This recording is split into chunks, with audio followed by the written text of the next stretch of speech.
Descoperire șocantă pe un iaz din apropierea municipiului Dorohoi. Un tânăr venit la pescuit a găsit sâmbătă trupul neînsuflețit al unui bărbat plutind la câțiva metri de mal. Corpul se afla în stare avansată de degradare, cu arsuri solare pe tot spatele, semn că era acolo de cel puțin 2 zile.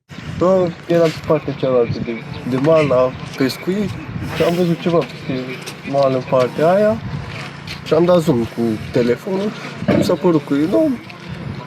M-am dus roată, l-am adus acolo, am văzut că e un om, l-am anunțat pe tata, am anunțat proprietarul bicii și după sunat la poliție. Pompierii au intervenit cu o barcă și au tras trupul la mal. Din păcate, echipajul medical sosit de urgență nu a mai putut face nimic. Primele indicii arată că bărbatul cu vârsta între 20 și 30 de ani s-ar fi înecat. Identitatea acestuia urmează să fie stabilită. Dă un like, abonează-te și intră pe monitorul bt.ro pentru mai multe știri.